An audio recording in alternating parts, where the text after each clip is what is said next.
اعوذ باللہ من الشیطان الرجیم بسم اللہ الرحمن الرحیم۔ دو آیات کریمہ میرے ذہن کے اندر آ رہی ہیں، ایک پڑھ دیتا ہوں اور ایک کی وضاحت کر دیتا ہوں۔ یا ایھا الذین آمنوا ان تنصروا اللہ ینصرکم ویثبت اقدامکم، یہ آپ برکت کے لیے پڑھ دی۔ اور دوسری آیت میں اللہ تعالیٰ نے فرمایا ان الذین قالوا ربنا اللہ ثم استقاموا تتنزل الرحمہ، بے شک وہ لوگ جنہوں نے کہا ہمارا رب اللہ ہے، ان الذین قالوا ربنا اللہ ثم استقاموا، پھر اس پر قائم رہے، ثابت قدم رہے، دنیا کی اندھیریاں چلتی رہے، ظلم و ستم آتے رہے، ہر طرف سے لوگ طعن و تشنیع کرتے رہے، لیکن وہ کہتے میرا رب اللہ ہے۔ پھر ان کو کسی فرعون کا ڈر نہیں ہوتا، کسی مال و دولت کا کوئی غم نہیں ہوتا، نہ وہ دنیا کا غم کھاتے ہیں نہ آخرت کا غم کھاتے ہیں۔ پھر وہ کہتے ہیں یا اللہ جن کے دامن کرم میں، جن کے مقدر میں تو نے شفا لکھ دی ہے، انہیں بلاوڑا شریف کی حاضری کی توفیق عطا فرما۔ پھر وہ لوگ بلاوڑا شریف اس لیے آتے ہیں کہ اللہ تعالیٰ اپنا خاص فضل و کرم کرتا ہے، مجھے یہاں سے شفا اور مہربانی ملتی ہے، اور یہاں کی دعا بھی یہی ہے یا اللہ اب جس کے مقدر میں تم نے شفا لکھ دی ہے اسے یہاں تو بھیج اور اسے شفا عطا فرما۔ یہاں سرکار جی یہی دعائیہ جملہ ادا کرتے ہیں اور اللہ تعالیٰ مہربانی فرماتا ہے، شفا عطا فرماتا ہے۔ آج بھی میرے ساتھ مولانا قاسم صاحب جن کو میں لے کر ابھی حاضر ہوا ہوں، عصر کی نماز کے بعد کچھ ٹائم پہلے میں گیا اور نماز کے بعد میں لے کے آیا۔ G13 اسلام آباد کی مسجد کی یہ خادم ہے اور ذمہ دار خادم ہے۔ ان کے اخلاص کی انتہا میں نے دیکھی ہے اپنی آنکھوں سے، اور میرا ادارہ G13 جامع مسجد غوثیہ رضویہ اس کا بانی اور خادم ہوں، اور دارالعلوم بار اسلام کا متولی ہوں۔ یہ میرا تعارف ہے، یہ میرا اسلام آباد کا ایڈریس ہے۔ وادی نیلم اور سیدہ گاؤں ہے میرا۔ میری بابی صاحبہ اتنی علیل ہو گئی، اتنی علیل ہو گئی، 2.5 سے 3 مہینے کے درمیان ہم کوئی اسپتال کمپلیکس اسلام آباد، مظفر آباد CMH DHQ 8 مقام، اور اس کے علاوہ بڑے بڑے جو ہمارے مشائخ ہیں، پیران اعظام ہیں، آستانے ہیں، ہمارا تعلق دینی ہے، دینوں لوگوں سے ہم نے رابطہ کیا، دوڑے ان کے پاس گئے، لیکن کسی جگہ سے کچھ ان کو شفا نہ آئی۔ ہر ایک نے یہی کہا یہ لا علاج ہو گئی۔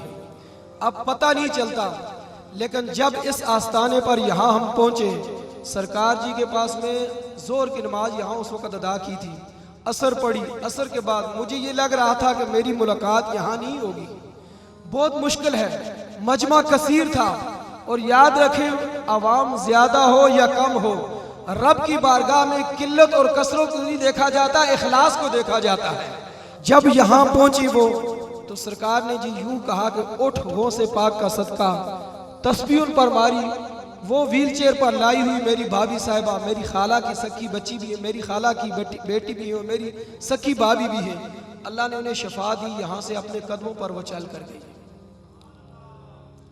اور پھر ہم نے بڑے بڑے معاملات دیکھے، ایک وہ نہیں ہے، الحمدللہ ہمارا بھی ایک مذہبی دینی گرانہ ہے، ان الذین قالوا ربنا اللہ، بے شک زبان سے جب انہوں نے کہا کہ ہمارا رب اللہ ہے، پھر اس بات پہ ثابت قدم رہتے ہیں تو اللہ ضرور مہربانی عطا کرتا ہے، ضرور مہربانی فرماتا ہے۔ یاد رکھیں کرامت اور معجزہ چیزیں ہی ایسی ہیں، نہ کرامت انسان کے عقل میں سمجھ آنے والی چیز ہوتی ہے، نہ معجزہ سمجھ آنے والا ہوتا ہے۔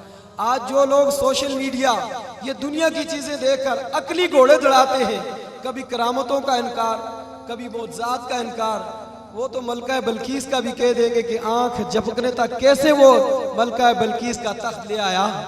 وہ ایک انسان جن نے کہا تھا میں محفل ختم ہونے کے بعد لے کر آؤں گا، لیکن ایک انسان آنکھ جھپکتے ہوئے، وہ بھی ولی تھا، وہ بھی حضرت سلیمان علیہ السلام کے پاس رہنے والا ایک ولی تھا، لیکن ولیوں کی کرامتیں کسی کی عقل میں آنے والی نہیں ہوتی، یہ لوگوں کی باتوں میں نہ آئیں۔ وہ لوگ جو بندہ کہہ رہا ہے کہ میں بھی سید ہوں، یقین جانے دنیا کو یہ پتہ چل گیا تھا کہ جب سرکار جی نے کہا کہ تو سید ہے، سید کے ساتھ ہمارا مقابلہ نہیں ہے، تو دنیا یہاں سمجھ جاتی ہے کہ جنید بغدادی کو بھی تو یہاں ہی سے مقام ملا تھا، اس نے کہا میں آپ کے ساتھ کشتی نہیں کرتا ہوں، آپ سید ہیں۔ تو جو سیدوں کا احترام کرتا ہے اللہ انہیں اور بڑا مقام عطا فرماتا ہے۔ سرکار جی کو اللہ تعالیٰ نے اور بڑے مقام اور بڑے مرتبے سے بڑی مخلوق کی خدمت سے نوازا ہے، یہ دنیا کو یہ بات سمجھ نہیں آ سکتی جو کہتے ہیں قرآن قرآن، لیکن قرآن کا آج دن تک ان کو بھی پتہ نہیں چلا کہ قرآن ہوتا کیا ہے۔ قرآن وہ ہوتا ہے جس کو بار بار پڑھا جائے اور تھکے نہ بندہ، اس کو قرآن کہتے ہیں۔ جس نے ساری زندگی قرآن کھولا ہی نہیں ہے وہ بھی کہے کہ میں قرآن پڑھتا ہوں، میں قرآن۔ پہلے اپنے باپ کا پتہ کرو، پہلے اپنے گھر کا پتہ کرو۔ ہم گھر کے جتنے بھائی ہیں الحمدللہ سب حافظ ہیں۔ ہمارے والد صاحب 35 سال ہو گئے سادات گرامی کے امام ہیں، وادی نیلم میں جو گاؤں ہے۔ اللہ تعالیٰ نے بڑی کرم نوازی عطا سے نوازا ہے، بڑا کرم ہے رب کا۔ ہم جھوٹ بولیں تو ہم یہ بھی سمجھتے ہیں الصدق ینجی والکذب یہلک، سچائی جو ہے یہ کامیابی ہے، جھوٹ ہلاکت ہے۔ ہم ہلاکت کے اندر کیوں پڑیں؟ ہمیں کیا پڑی ہے کہ ہم کسی کی بلا ہوئے؟ ہم خوشامدی نہیں ہیں، لیکن جو بات نظر آتی ہے جہاں سے فائدہ ہوتا ہے۔ آج ایک ڈسپرین کی گولی کھانے والا کہتا ہے کہ ڈاکٹر نے دوائی دی تھی میرے سر میں آرام ہو گیا، لیکن جو بندہ کہے تاجدار ختم نبوت، تاجدار ختم نبوت، تاجدار ختم نبوت، پھر وہ کہے شف دم کرے پھوک مارے تو اللہ کرم اور مہربانی نہیں فرمائے گا؟ تاجدار ختم نبوت کے ذریعے تو آپ قبر میں پاس ہوں گے، آپ حشر میں پاس ہوں گے، آپ کو اللہ تعالیٰ جو ہے اپنا دیدار عطا فرمائے گا کہ صرف تاجدار ختم نبوت کے صدقے میں۔ تو یہ ہمیشہ یہی نعرہ رکھیں، مخلوق خدا کی خدمت کرتے رہیں۔ بلاوڑا شریف دربار کے ساتھ جو جڑے ہوئے ہیں وہ سچے لوگ ہیں، ان کو اپنا تعلق، اپنا ارادہ، اپنی عقیدت یاد رکھیں۔ آپ اگر دل کے سچے ہیں اللہ ضرور مہربانی فرمائے گا، اگر آپ دیکھنے کے لیے بھی آئیں گے پھر بھی اللہ مہربانی فرماتا ہے۔ تو اللہ تعالیٰ سے دعا ہے کہ اللہ تعالیٰ اس آستانے کو تا قیامت تک شاد و آباد رکھے۔ بہت شکریہ سرکار۔